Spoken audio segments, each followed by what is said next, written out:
Hello everyone, welcome back again बेटा। तो आज हम डिस्कस करने वाले हैं आपकी वर्कशीट नंबर 83 जो क्लास 10th की वर्कशीट है। इसमें देखो बेटा, रिवीजन करनी है हमने किसकी, पेयर ऑफ लीनियर इक्वेशंस की।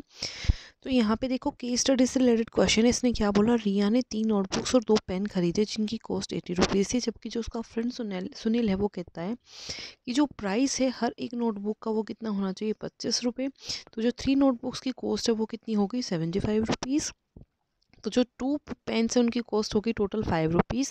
इट मीन्स एक पेन की कॉस्ट कितनी होगी, 2 रुपीज़ 50 पैसे। तो दूसरी उसकी फ्रेंड कहती है कि ये तो बहुत कम है, पेन के इतने रुपए।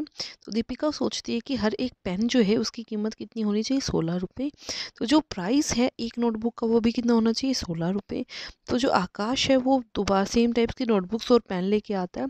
तो उसने कितने रुपए पे किए, 110 रुपये पे किए, 110 रुपीज़ पे किए 4 नोटबुक्स और 3 पेन्स के लिए। तो ध्यान से देखना बेटा, पहली condition, let the cost of one notebook be x. तो cost of one notebook be x and that cost of a pen be y, then what is the condition. ध्यान से देखना बेटा, हमने यहाँ पे क्या माना, cost of one notebook be x, cost of one pen be Y.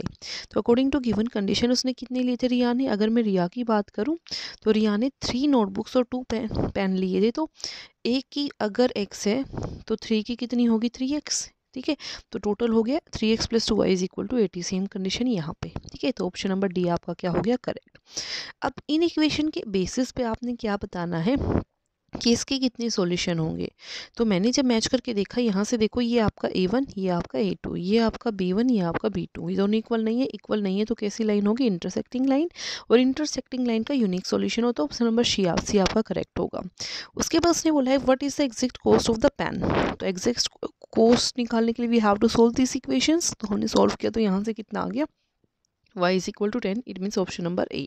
ठीक है, जब इसको मैंने क्या किया, पुट किया दूसरी इक्वेशन में, तो यहाँ से मेरे पास x की वैल्यू भी आ गई और वहाँ से किसकी कॉस्ट निकल गई, कॉस्ट ऑफ नोटबुक की, जो की थी ऑप्शन नंबर बी। ठीक है, उसके बाद उसने बोला कि मेरे को टोटल कॉस्ट पता नहीं कितने रुपए पे करने पड़ेंगे अगर मैंने सेम काइंड की 15 नोटबुक्स ली और 12 पेन लिए।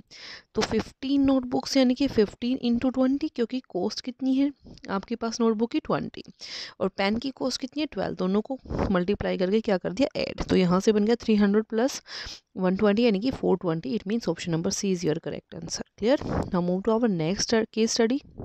इसने बोला Geeta went to a market with her aunt to buy a dresses for her brother wedding. उसने अपनी मम्मी के लिए भी एक साड़ी ली और अपने लिए भी एक ड्रेस ली। उसने टोटल 3000 रुपये परचेज़ किया, 3000 रुपये उसने खर्च किए। तो उसकी फैमिली को बहुत पसंद आई वो ड्रेसेस। उसके बाद उसकी जो आंटी है उसने दूसरी सेम काइंड के ड्रेसेस परचेज़ की, 2 ड्रेसेस और 5 साड़ीज़। देखो बेटा, अब ध्यान से देखना, एक्स तो आपके पास ड्रेस है, साड़ी आपके पास वाई है, तो दोनों को प्लस किया तभी तो उसने 3000 रुपीज़ दिया। दूसरी कंडीशन क्या है, उसकी आंटी ने 2 तो साड़ियाँ ली, 2 तो ड्रेसेस ली, तो 2x हो गया। और यहाँ से देखो 5 साड़ीज़ ली तो 5 हो गया। टोटल कितना हो गया, 12,000 रुपीज़ उसने पे किया। तो ये वाला ऑप्शन आपके पास कौन सा बेटा, ऑप्शन नंबर ए। ठीक है, अब आते हैं आपके सेकंड वाले क्वेश्चन पे। सेकंड वाले क्वेश्चन में देखो ध्यान से, सेम कंडीशन कि सॉल्यूशन क्या होगा इन इक्वेशन का, इक्वल नहीं है। इक्वल नहीं है तो क्या होगा, यूनिक सॉल्यूशन, यानी कि ऑप्शन नंबर सी। अगर यूनिक है तो थर्ड में पूछ रहा है कि कौन सी लाइन को अगर मैं इसको ग्राफिकली रिप्रेजेंट करूँ, तो ग्राफिकली आपके पास लाइन कैसी आएंगी, कौन सी लाइन आएंगी, इंटरसेक्टिंग लाइन, यानी कि ऑप्शन नंबर ए। उसके बाद वही आपको कॉस्ट निकालनी है ड्रेस की और उसकी। तो इनको मैंने एलिमिनेशन मेथड से सॉल्व किया। तो मैंने देखा y की वैल्यू मेरे पास कितनी बन गई, 2000 रुपीज़। y की वैल्यू मैंने किसी इक्वेशन में पुट की तो यहाँ से x की वैल्यू आ गई। अगर वो किसकी पूछ रहे, थर्ड पार्ट में आपसे पूछ रहा है वो किसकी, कॉस्ट ऑफ वन ड्रेस, तो वो 1000 रुपीज़ है, यानी कि ऑप्शन नंबर ए। और कॉस्ट ऑफ वन साड़ी अगर पूछ रहा है तो वो आपकी क्या है, ऑप्शन नंबर बी, यानी कि 2000 रुपीज़। क्लियर। तो ये थी आपकी worksheet number 83। I hope it is clear to everyone, and if you like it then please share and subscribe. Thank you so much.